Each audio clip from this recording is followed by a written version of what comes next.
কর্মীরা যারা আছেন এখানে স্টেজে আছেন, ব্যবসায়ী ভাইরা, সবাইকে নিয়ে আমরা পুরান ঢাকা একটা যে সুন্দর একটা প্রোগ্রাম কাশিদা প্রোগ্রামটা করেছি, এটা আমরা প্রতি বছর যেন এটা করতে পারি।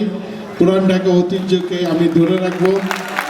বিশেষ করে আমাদের মোতালেব ভাই ঈদের পরের দিন একটা ঈদ পূর্ণমণি মিছিল হবে, আনন্দ মিছিল, ঈদ আনন্দ মিছিল। সেই মিছিলে আপনারা সবাই অংশগ্রহণ করবেন। পুরান ঢাকার ঐতিহ্য যার পুরনো জিনিস আছে নিয়ে সেদিন হাজির হবেন। আর আমি বাসের ভাইকে ধন্যবাদ জানাবো, বাসের ভাই গ্রুপকে, এবং যারা আজকে জাজমেন্ট করেছেন তাদেরকে ধন্যবাদ জানাবো।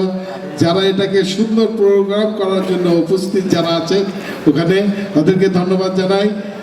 সবাইকে এদিকে ধন্যবাদ জানাই। আপনি এই আমাদের নির্বাচনের পর এই প্রথম একটা সবাইকে নিয়ে একটা প্রোগ্রাম করেছি গেট টুগেদারের মতন। সবাই একটু আনন্দ হলো পেয়েছেন, এটা আমি চেষ্টা করব।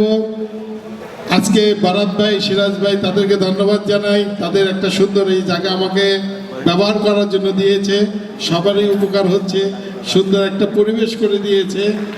এখানে আমাদের ব্যবসায়ী নিজাম ভাই আছেন, ব্যবসায়ী আমাদের সিরাজ ভাই আছেন, আমাদের বড় ভাই মোশাররফ হোসেন খোকন ভাই আছেন, এখানে আমাদের ফারুক ভাই আছেন, বাদামতলী বিশিষ্ট ব্যবসায়ী উপস্থিত আমাদের এখানে বিএনপি নেতৃবৃন্দ। সবাইকে আমি আবার সামনে দেখি কি করা যায়, আবার একটা নতুন কোনো প্রোগ্রাম করতে পারি কিনা, এ বলে আমার বক্তব্য শেষ করছি।